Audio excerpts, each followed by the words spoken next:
proposto para nós hoje? Uma reflexão sobre toda a história da teologia, sobre tudo que já se foi percebido sobre Deus e como nós podemos aplicar este conhecimento que pode ser transformador em nossas vidas e qualificar o nosso relacionamento com Ele. Existe um momento na história, irmãos, que Deus se apresenta de forma mais do que espiritual, mais do que metafísica, mais do que a partir de sombras ou fogo ou instrumentos diferentes culticos.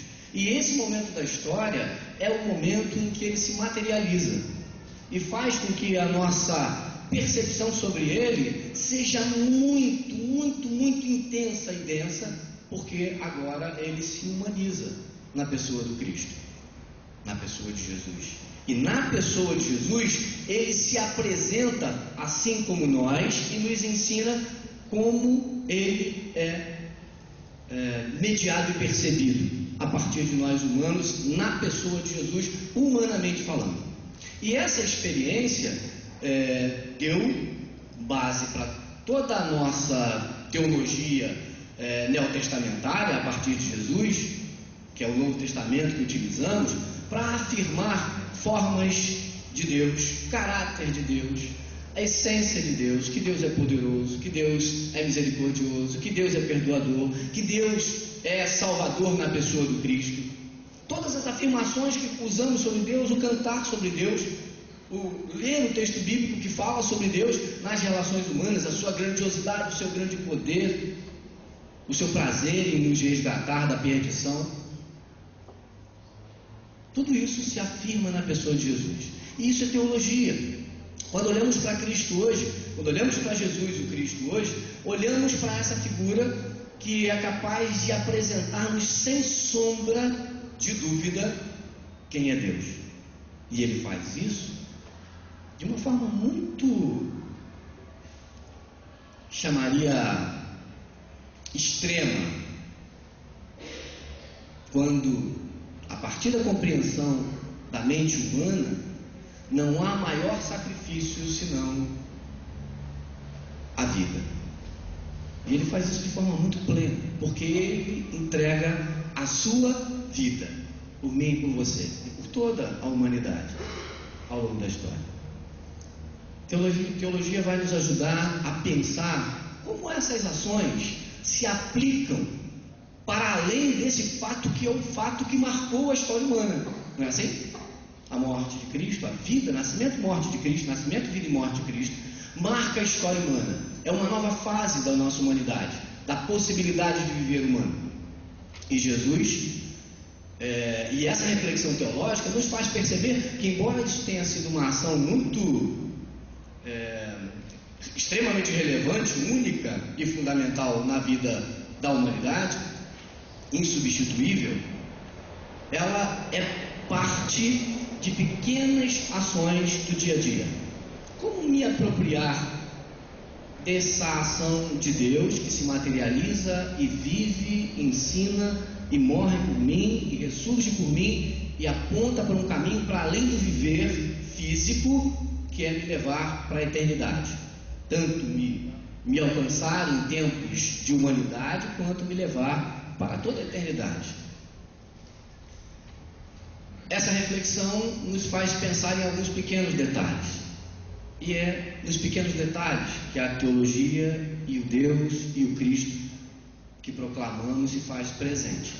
E nesse dia você teria vários detalhes para contar sobre Deus, como Deus foi misericordioso na sua vida, como Deus te socorreu no seu momento de extrema aflição, como Deus salvou você, como Deus curou sua doença, como Deus sustenta a sua vida emocional, espiritual, mesmo em meio a grandes adversidades. Certamente você tem um testemunho a dar sobre Jesus ou sobre a ação de Deus em sua vida. Nesse tempo, que é um tempo de ainda muita aflição, a teologia vem nos apontar alguns caminhos que, de forma muito simples, vão nos auxiliar a superar limitações, dificuldades. O mundo inteiro hoje, vocês sabem que vive uma crise econômica, uma crise moral, uma crise de princípios. E nós temos um instrumento que é o instrumento da condução dos parâmetros humanos para viver uma vida de acordo com a vontade do Cristo. A Bíblia nos ajuda a pensar sobre isso. As muitas crises que são universais, que são mundiais, nem sempre nos alcançam, aparentemente nos alcançam na nossa região. Mas não é preciso olhar muito longe. Se nós olharmos a nossa realidade na nossa comunidade de trabalho, se nós olharmos a nossa realidade do local onde moramos, na cidade do Rio de Janeiro, que é uma grande cidade, quantas dificuldades nós enfrentamos nesse nosso dia a dia, para nos deslocar, para manter os nossos direitos, para conseguir sobreviver diante de grande adversidade econômica, social, industrial, política. Quanto nós temos de desafios no nosso dia a dia. É bem verdade que a ação de Jesus no seu tempo, guardando as devidas proporções de tamanho, de estrutura, de povo e de país, não se diferencia dos grandes desafios que temos em nosso tempo. Jesus enfrentou desafios tão grandes ou maiores do que vivemos hoje. Hoje temos uma série de facilitações, inclusive as tecnológicas. Hoje até as nossas antigas doenças que não se sabia como curar, hoje você se cura com, pelo menos ameniza, se não cura, ameniza, com um comprimidinho, né? Novas tecnologias médicas, tecnologias de ferramentas, equipamentos, formas de comunicação que nos colocam em diálogo com todo o mundo, recebendo e dando informações que podem mudar a nossa vida. Estamos vivendo um tempo com uma evolução tecnológica e científica como nunca vista. Mas os desafios da nossa sociedade, da nossa humanidade, parecem continuar os mesmos.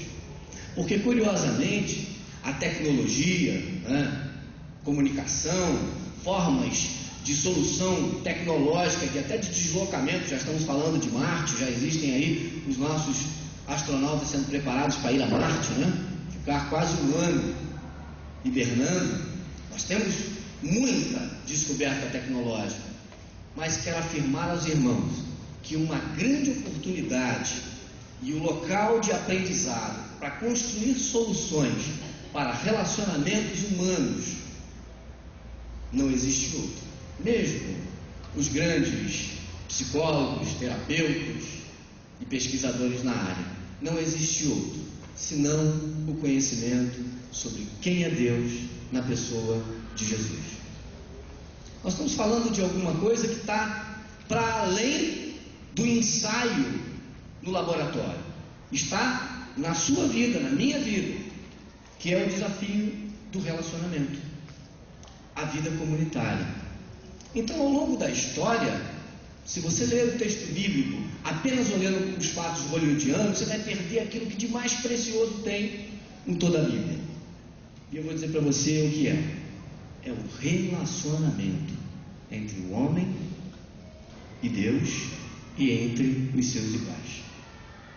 É o que de mais importante existe no texto bíblico. Todas as outras ações estão lá só para nos ajudar a entender como nos relacionarmos melhor. E eu quero pensar com você nessa manhã, e na verdade, quero dizer a você o que penso e te fazer pensar também sobre esse nosso grande desafio. E o tema dessa minha fala hoje é exemplo de vida comunitária. Todos nós temos muitas exigências.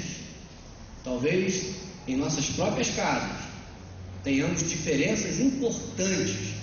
Pais, filhos, irmãos, primos, tios, sogros, vizinhos, não importa.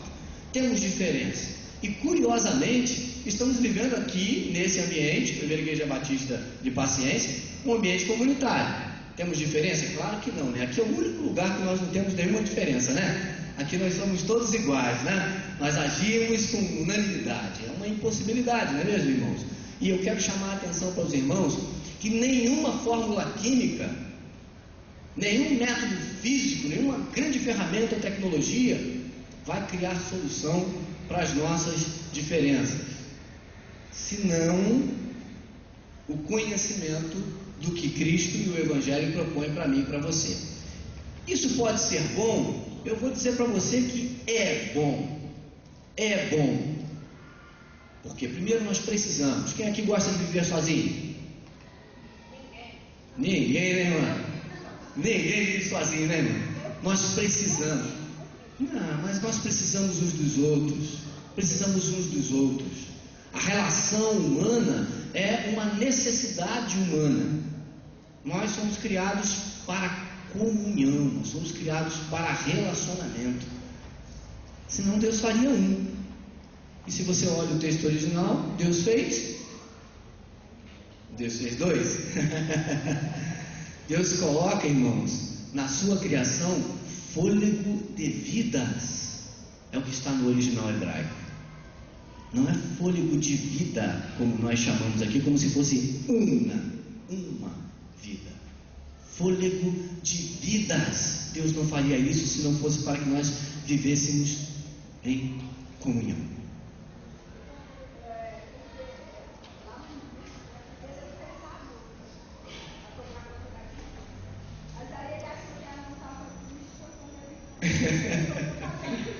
Irmã, então, primeiro, o homem não pode viver sem a mulher, eu não consigo, irmão. A mulher é a alavanca desse mundo, irmãos, né? A mulher é a bênção desse mundo. A mulher é a bênção desse mundo. Sem mulher, esse mundo não existe, isso é muito chato. Esse mundo ia ser muito chato sem essas mulheres maravilhosas. É verdade, mas a gente, é por isso então, a irmã acaba de concordar comigo, que nós precisamos uns dos outros. Essa vida comunitária, irmãos, não é nada fácil. Essa vida comum não é nada fácil. Os relacionamentos são difíceis porque nós somos indivíduos e diferentes somos, interesses diferentes, percepção de viver diferente, desejos diferentes, nem sempre nos sabemos comunicar eficientemente. Muitas vezes as nossas relações são conflituosas porque nós nos equivocamos na comunicação, falamos errado, no timbre errado, no momento errado, na semana errada, não é mesmo? Usamos a palavra errada. O que eu quero chamar a sua atenção é para o fato de que ao longo de toda a história, essa percepção de Deus, vocês me desculpem, eu estou com um pouquinho de alergia, essa percepção de Deus vai me fazer aprender a entendendo, me relacionar para a qualificação da minha vida e da minha comunidade. E eu quero, então, como disse, falar para vocês a partir de um exemplo. E eu quero, então, a partir desse exemplo, que é um exemplo de vida comunitária, usar o texto de Atos, no capítulo 2, do verso 42 ao 47. Se você tiver a sua Bíblia, Atos, capítulo 2. Nós não temos esse texto aí no Data Show não, né? Só para quem não tem a Bíblia, usar o texto aqui, mas o texto coletivo. Atos capítulo 2, do verso 42 ao 47. Eu tenho até que horas? A minha aula costuma ser 45 minutos no mínimo. Eu não costumo dar aula de 45 minutos, mas eu sempre 2 créditos. Então dá 90 minutos. É o mínimo que eu ocupo no meu tempo de sala de aula. Mas vamos trabalhar aqui com o tempo que temos. Não se preocupe, a gente vai embora hoje ainda. Tá bom, então vamos lá. Eu quero ler com vocês e vamos fazer uma leitura alternada. Tá? Eu leio o verso. Eu começo com 42 e aí na sequência os irmãos leem alternadamente, eu e você fazemos essa leitura. E o texto diz: e perseveravam na doutrina dos apóstolos, e na comunhão, e no partir do pão, e nas orações.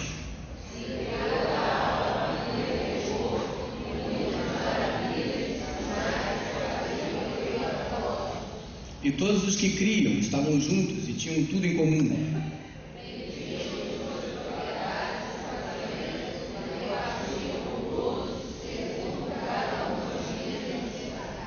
E perseverando unânimes todos os dias no templo, e partindo o pão em casa, comiam juntos com alegria e singeleza de coração.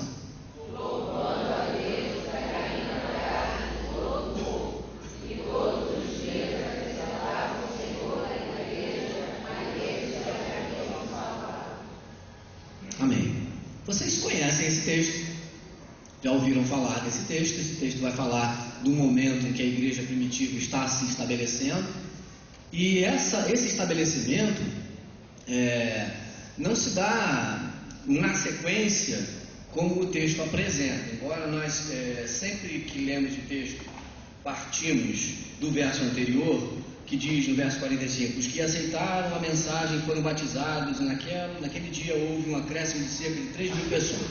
Na verdade, o texto anterior aponta para a dimensão de crescimento do relacionamento cristão naquele momento, que a comunidade cristã apropriava-se dos ensinamentos e aí aceitavam a proposta do Evangelho oferecida pelos apóstolos, e essa somatização de pessoas interessadas em viver a vida do Evangelho foi se constituindo numa grande comunidade, uma comunidade chamada de comunidade de cristãos.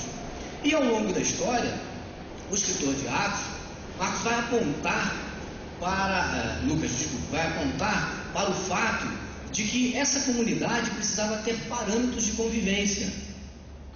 Não basta só nós nos juntarmos, nós temos que ter princípios, porque relacionamento humano não se resolve com fórmulas científicas, se resolve com princípios. E o que o Evangelho nos propõe, o que a teologia do Cristo nos propõe, são princípios. E os apóstolos apropriaram-se da experiência que tiveram com Jesus, e na construção dessa reflexão sobre como viver uma vida comunitária a partir dos ensinamentos de Jesus, vamos aplicar isso na nossa comunidade agora que Jesus não mais está conosco fisicamente, mas sim o seu espírito, ou seja, os seus princípios. Tudo que nos ensinou, que alcançou-nos mais do que a salvação que é para nós na eternidade, para além da vida vai até a eternidade.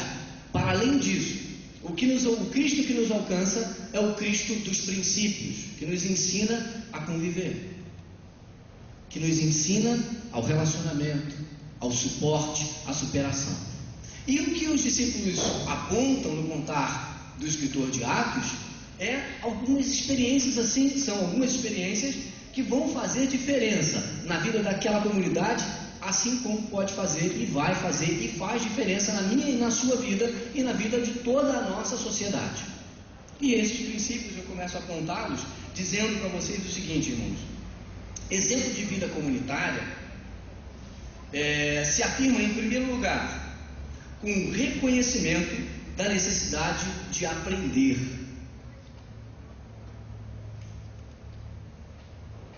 No verso 42, o texto diz: eles se dedicavam ao ensino dos apóstolos.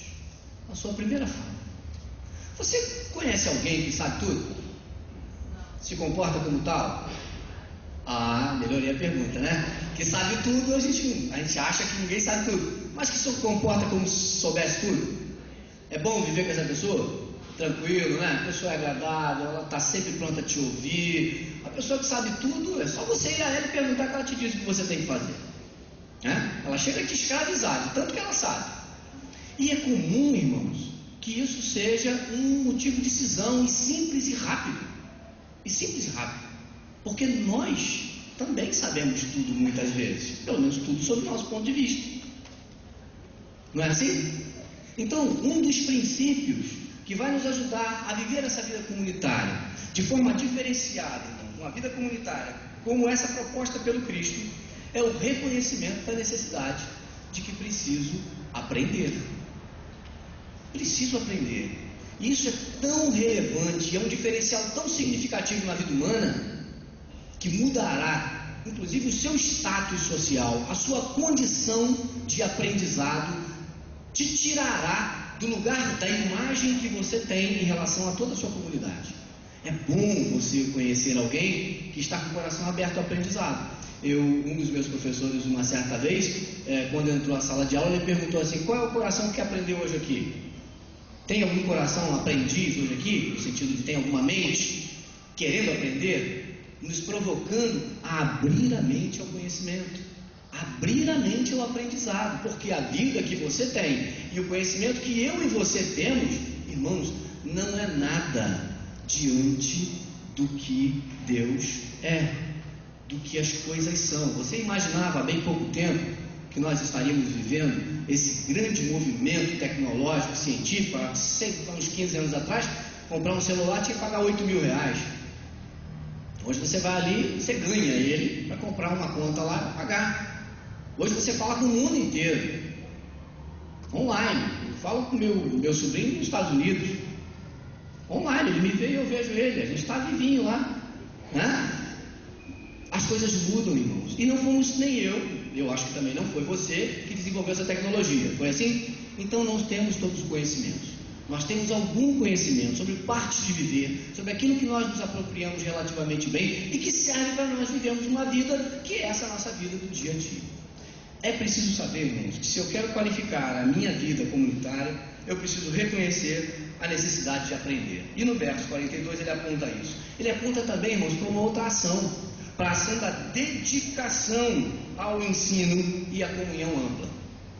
O que está me chamando a atenção para o fato de que não basta só aprender, porque o conhecimento pode ser apreendido e ele é seu e você faz o que bem quiser com ele, ou seja, guarda o conhecimento. Se alguém está te chamando a conhecer uma experiência de relacionamento, a conhecer um princípio que te vai levar ao comprometimento com aquilo que você escolheu viver, que é a vida cristã, se você diz que você recebeu Jesus, e eu e você dizemos que recebemos Jesus na nossa vida, nós recebemos quanto de Jesus na nossa vida? Quanto? O braço, a perna? 100%. Nós recebemos 100%, olha lá. Recebemos Jesus inteiro na nossa vida. Vamos pensar, se Jesus veio inteiro para a minha vida, então ele veio só com uma parte da tolerância. Não, eu tenho que ser intolerante, porque Jesus, ele só veio com uma partezinha da tolerância dele. Ou seja, se eu tiver que perdoar alguém quantas vezes? Não, só 7, né? Tá bom. É só a parte de Jesus que veio para mim, foi a parte do 7. E a 70 vezes 7? E a infinita forma de perdoar. Então não basta só eu ler o texto bíblico, irmãos, e pensar que essas leis estão para mim e eu já aprendi, já conheço, eu já sei como funciona, porque Deus me perdoa quantas vezes forem necessárias. Mas na verdade ele está me ensinando, ele não quer só me perdoar, ele quer me fazer entender que o perdão não é uma ação unilateral, é uma via de mão dupla. Ele me perdoa e eu perdoo. Nós estamos falando de princípios de ensino, de relacionamento. Não vou dizer para você que seja simples, porque não é fácil ficar perdoando toda hora. Não é fácil, tem hora que dá vontade de bater na cabeça daquele que nos atinge, né? Ou às vezes também nós mesmos somos esses que atingimos o outro e não queremos nos reconsiderar. É preciso, irmãos, pensar que o ensino não é só a apropriação da informação. O ensino que a proposta de Deus faz e que a igreja primitiva buscou apreender era conhecer o que estava sendo ensinado sobre Deus e sobre Cristo, a partir dos apóstolos, que eram aqueles que estavam construindo a teologia daquele momento, construindo o pensar cristão daquele momento, e aplicar, dedicar-se à aplicação. Quem gosta de matemática aqui? Isso. Quem é bom em matemática aqui? Quem é bom em matemática aqui sabe que se não fizer conta todo dia, se não exercitar os neurônios, não vai alcançar a condição de um bom matemático. Então eu e você, irmãos, estamos sendo chamados pelo ensino da Bíblia, pela percepção do indivíduo ao longo da história, que precisamos mais do que conhecer. Todo mundo sabe os números, as multiplicações básicas, mas quando a gente constrói lá um problema um pouco maior, fica um pouco mais difícil de resolver. Isso exige exercício, exige aplicação. E assim no ambiente do conhecimento matemático, científico ou técnico acontece, no ambiente da vida cristã não é diferente. Se eu quero me apropriar dessa grande dádiva de Deus, que é o grande amor dele, que é a grande generosidade, misericórdia, não basta só ler o texto bíblico e dizer que Deus é amor, que ele me amou de tal forma que deu sua própria vida por mim. Não basta eu saber disso, eu preciso transformar esta fórmula em um produto, em alguma coisa que seja vivido, trocado, dividido, experimentado. E isso, irmãos, é a orientação para uma vida eficiente, qualificada em nossa comunidade, em nossa vida comunitária. Então, no primeiro momento, irmãos, eu apontei para que Um bom exemplo de vida comunitária é o exemplo de reconhecimento da necessidade de aprender. Você se reconhece com necessidade de aprender em alguma área da sua vida? Amém? Eu estou fazendo essa pergunta porque a sua mão levanta, assim como a minha, como um apelo a você. Como um apelo a você. Não desista de aprender, irmãos. Não diga que você nasceu torto e vai morrer torto em alguma área da sua vida. Emocional, educacional, física. Não aceite isso na sua vida, irmãos. Creia que Jesus tem para você e para mim, Deus tem para você e para mim, a vida de qualidade, a vida que vai nos levar à qualificação dos nossos princípios, das nossas vontades qualificadas nele, não em mim, não em você. Aceite isso, deseje isso na sua vida, porque somos diferentes e você nunca vai conseguir unanimidade. O clubinho, o lugar do favorável, está tudo bem para mim, eu gosto daquela turma, da outra eu não gosto. Irmãos, vivemos em comunidade. E eu vou apontar para vocês aqui já adiante. Nossa, eu não vou contar quase nada. Irmãos, segundo passo, irmãos, para sermos um exemplo de vida comunitária, é temor, respeito e compromisso profundo pelo que é ensinado por Jesus. No verso 43, irmãos, está lá indicado, olha: em toda a alma havia temor e muitas maravilhas e sinais se faziam pelos apóstolos. Eu pergunto para você, e para mim também me perguntei essa semana: tenho tido temor? E o meu temor tem produzido compromisso pelo que nos é ensinado, pelo que me é ensinado por Jesus? Eu estou comprometido? Quero falar para vocês que o texto bíblico aponta para o temor e o compromisso com um apontamento de soluções e resultados. Quais são aqui? O que o texto vai falar? Ele vai falar que e muitas maravilhas e sinais se faziam pelos apóstolos. Eu perguntei a mim mesmo e pergunto a você. Perguntei a mim e as respostas não foram muito boas. Maravilhas e sinais estão sendo feitos a partir de mim? E que maravilhas e sinais estão sendo feitos a partir de você? Não espere para alguém, muito bem, pastor, presbítero, sei lá o que, diácono, título que ele tenha, não importa. É a partir de mim, é a partir de você, é a vida comunitária. Sinais e prodígios. Quais são os sinais e os prodígios que nós estamos produzindo, irmãos, em vida comunitária? Essa pergunta para mim cala muito forte e me responsabiliza. Não importa se eu sou mais ou menos, se eu sou maior ou menor, mais velho ou mais novo, não importa, é meu compromisso de produzir no dia a dia sinais e prodígios em vida comunitária.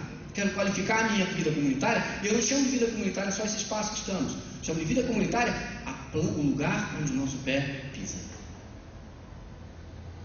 A relação que temos, não importa onde, isso é vida comunitária. Terceiro lugar, irmãos, vou dar uma corridinha aqui, unidade e comunhão. Nós temos aí, irmãos, a exigência de esforço. No verso 44, o texto diz: e todos os que criam estavam juntos e tinham tudo em comum. Vocês acham fácil? Crer já não é simples. Estar juntos, menos ainda. E trocar coisas, ter coisas em comum, é fácil, irmãos? Nós sabemos que não, nós somos craques nesse negócio, né? Nossa sociedade, a sociedade do individualismo, é a sociedade que vivemos já na modernidade, na pós-modernidade, desde o século XVII. O indivíduo ocupa espaço na sociedade. E quanto mais o indivíduo é valorizado, mais individualizado ele precisa ser. Ou seja, quanto mais ele é individualizado, mais valorizado ele é. É a busca da individualidade. Olha só uma contramão do que propõe o Evangelho. Na proposta da igreja primitiva, que não era perfeita, era só a indicação dos apóstolos para onde nós deveríamos olhar, como princípio. Está lá: todos os que criam estavam juntos e tinham tudo em comum. Não é fácil, irmão, estar junto. Não é fácil ter divisão das coisas que são pessoais suas, e algumas pessoas são muito invasivas, né? A gente usa essa expressão hoje, é muito comum. Existem pessoas muito invasivas, elas não sabem o limite delas, né? A gente quer sempre o nosso espaço, todo mundo quer seu espaço. É natural que isso aconteça. Viver uma vida comunitária que possa ser exemplo com o princípio do Cristo está também em respeitar esses limites individuais que vão qualificar a nossa comunidade e buscar estar disposto a dividir de forma comum aquilo que é possível e necessário. No quarto pontinho, irmãos, para a gente avançar mais um pouquinho, a humanidade priorizada.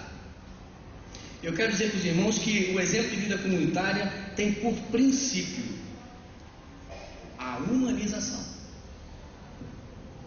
No verso 45, e vendiam suas propriedades e bens e repartiam com todos, segundo cada um havia de mister. Quero falar para os irmãos que nós estamos vivendo uma sociedade materializada, porque hoje até o reconhecimento de quem somos está baseado no que temos.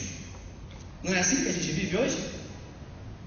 Se nós temos um carro do ano, quem é esse cara? Se a gente chega de terno perto do fórum, a gente é advogado, não é? Nós estamos hoje vivendo uma vida baseada no que temos e não no que somos. O Evangelho do Cristo não nos aponta para a materialização, ao contrário, nos aponta para a humanização. Olharmos-nos como indivíduos, seres humanos, com as necessidades básicas, fundamentais para a vida humana e para o outro da mesma forma. E trabalharmos em comunidade para fazermos essa divisão daquilo que é essencial. E essencial não é só comer e beber. Essencial é justiça, é paz, é amor, é alegria, é companhia, é compromisso. Essencial está para além do que é patrimônio, do que é bem. Então aquilo que é meu e o que é seu está limitado pelas leis sociais, mas não está limitado pelo reino de Deus. Significa que eu não posso me apropriar desse argumento para criar divisão entre mim e ti. Porque eu sou, assim como você, um igual. E o que nos vale é a nossa humanidade. É aquilo que tem de melhor e de melhor e de mais importante. E até porque foi por isso que Deus veio a nós para nos resgatar. Porque nós somos o seu maior patrimônio. Não nossa casa, nosso carro, nosso telefone, nossas roupas. Somos nós o seu maior patrimônio. Então, quando a comunidade que se qualifica precisa olhar para a sua humanidade, ela precisa olhar para o seu entorno, para o seu outro. Porque é o humano que está no outro que importa. Não o patrimônio do outro que importa, não a coisa do outro que importa, mas o humano do outro que importa. Isso nos humaniza. E a comunidade original cristã estava preocupada com essa possibilidade de ser tão humano a ponto de abrir mão de tudo que eles tinham e dividir equanimemente, igualmente. Não, eu não preciso ter mais do que você. O que nós precisamos para viver? Almoço, janta, um trabalho aqui, uma casinha, cobertura, né? Roupinha para a gente estar aquecido no inverno. Então vamos viver. Eu tenho muito, você tem pouco, vamos dividir. Eu sei que isso é muito difícil nos tempos como o nosso. Muito difícil. Mas nós podemos exercitar a vida comunitária com o princípio da solidariedade e que o outro é um igual. Essa é uma proposição para uma vida comunitária eficiente. Eu tenho mais 4 minutos, vou tentar esgotar aqui o que eu tenho para dizer nesses 4 minutos. Extensão, irmãos. Exemplo de vida comunitária está na extensão pela comunidade dos compromissos entre os iguais. No verso 46, que complementa o 45, e perseverando unânimes todos os dias no templo, e partindo o pão em casa, comiam juntos com alegria e singeleza de coração. Quero te dizer o seguinte: a comunidade original estava pensando como princípio doutrinário, a partir da experiência de Jesus, que não era apenas o ambiente templário o lugar da comunhão.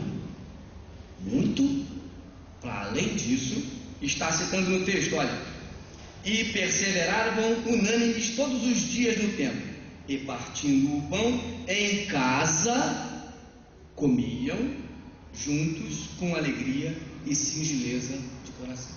Havia um comprometimento, pelo menos apontado pelo princípio de Jesus, até porque, vocês lembram Jesus agarrado no templo? Não, Jesus é da Igreja Batista de Vila de Cabra.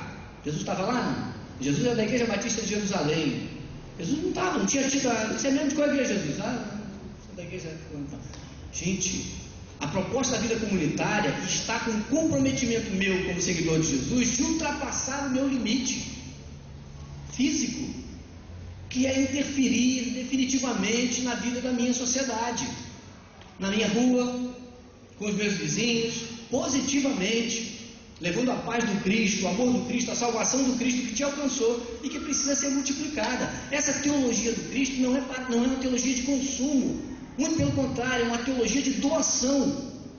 Jesus não é esse que propõe uma grande teologia, uma grande forma de viver, para você se locupletar, se encher de capital, de bens, de privilégios. Muito pelo contrário, é a teologia da doação. Jesus é o doador da vida. E essa, se eu estou na direção dele, tentando aprender como viver a vida cristã, ele me empurra para o ambiente do relacionamento comunitário, para além dos meus espaços físicos. E assim também como você. Eu sei que não é fácil, irmãos. Eu sei disso, você também sabe, mas ele nos estimula a fazer. Assim, para que a vida comunitária seja uma vida exemplar, no ponto 6 que quero fechar, está a transformação humana e social como consequência do amadurecimento e testemunho cristão. No verso 47 que nós lemos, está lá: louvando a Deus e caindo na graça de todo o povo, e todos os dias acrescentava o Senhor à igreja aqueles que se haviam de salvar. Irmãos, confesso a vocês que me decepciono muito com os resultados das nossas ações. E olha que eu tenho uma caminhada longa com as nossas igrejas, e as nossas ações me incluem nessas ações.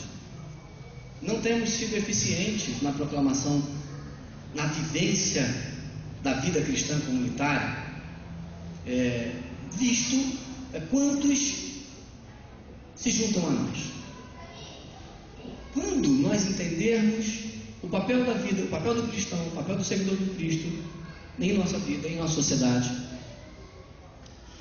há um prêmio para nós, que é compreender a grande lei do reino, que é a lei da nossa salvação. Essa é a grande lei do reino. É o que Deus tem para nós, nossa salvação, que não é para daqui após a nossa morte, é agora. E que, se multiplicada em nossa sociedade, teremos muita gente se somando a essa grande lei do reino, que é a lei da salvação para os arrependidos. Eu tenho, olhando para a teologia, para o texto bíblico, para que o escritor bíblico me aponta, um grande compromisso. Eu pelo menos compreendo isso. Eu quero saber se você também compreende o grande privilégio que é viver a vida cristã. Intimamente, para outros verem, para você intimamente, o grande privilégio que é ter Jesus na sua vida. Ser capaz de ser perdoado, que magnífico. Ser amado, que fantástico. Ser salvo, que espetacular. Jesus tem essa capacidade e Ele fez isso a nós. O que estamos fazendo com isso tudo que Deus tem nos dado?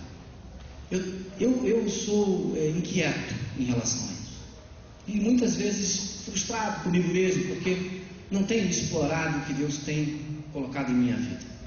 Quero te convidar, assim como faço hoje a crítica a mim mesmo, uma avaliação a mim mesmo, quero te convidar a pensar se o que você tem feito é o suficiente.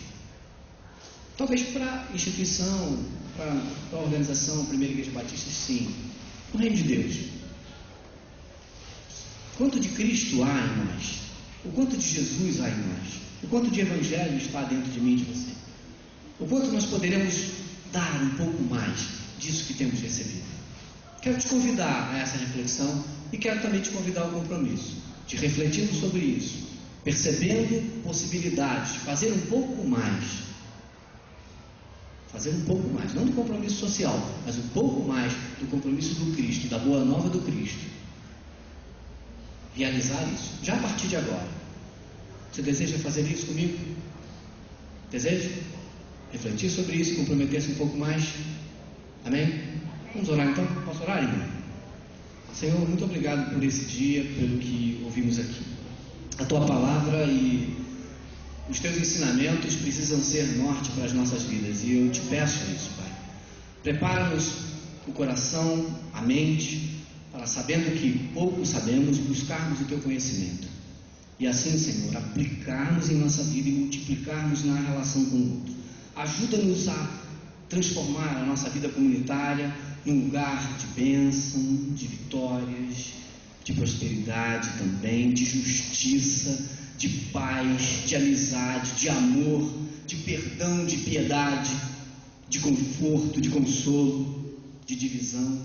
Ajude-nos a nos parecer um pouco mais contigo, Senhor, a partir dessa reflexão. Esse é o meu desejo.